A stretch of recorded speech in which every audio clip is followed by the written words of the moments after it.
ഇതിനടക്കം ചിലര് അഴിമതി നടത്തുന്ന വാർത്തകൾ നമ്മുടെ ശ്രദ്ധയിൽപ്പെടുന്നുണ്ടല്ലോ. ഉദ്യോഗസ്ഥ തലത്തിൽ വിവിധ ചുമതലകളുള്ളവർ ആ തരത്തിൽ കാര്യങ്ങൾ നിർവഹിക്കുന്നതായി കാണാൻ കഴിയും. ചിലര് വിജിലൻസിന്റെ പിടിയിൽപ്പെടുന്നത്. ഇത് ഉദ്യോഗസ്ഥരുടെ കാര്യം. എന്നാൽ ഇതിൻ്റെ എല്ലാം ഭാഗമായി ഇതിൻ്റെ ആ അവസരം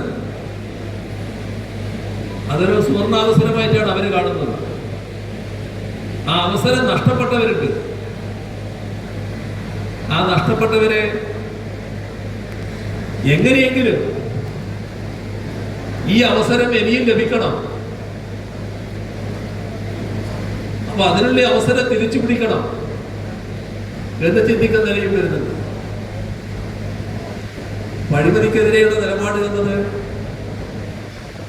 നമ്മുടെ നാടിന്റെ സുതാര്യതയ്ക്ക്, നമ്മുടെ നാടിന്റെ വികസനത്തിന് ചെലവഴിക്കപ്പെടുന്ന പണം മുഴുവൻ ആ രംഗത്ത് തന്നെ ചെലവഴിക്കുന്നതിനെ ഒഴിച്ചുകൂടാത്ത കാര്യമാണ്. ഇപ്പോ രജിസ്ട്രേഷൻ ഓഫീസുകൾ എടുത്താൽ സബ് രജിസ്ട്രാർ ഓഫീസുകൾ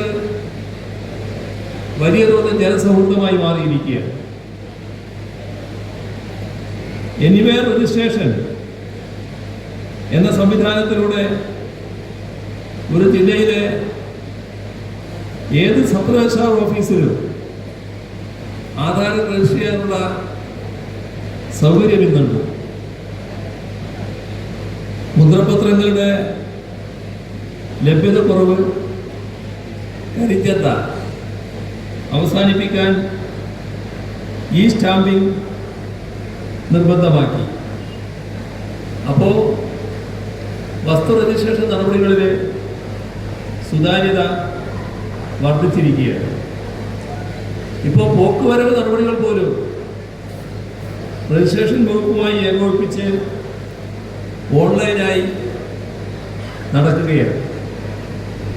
മാത്രമല്ല, ആധുനികവൽക്കരണത്തിന് വലിയ മുൻതൂക്കമാണ് രജിസ്ട്രേഷൻ വകുപ്പ് നൽകിയിട്ടുള്ളത്. ഇന്ന് അവാർഡ് സ്വീകരിക്കുന്ന ഓഫീസുകൾ ഇക്കാര്യത്തിൽ കാണിച്ച മികവ് അഭിനന്ദനാർഹമാണ്.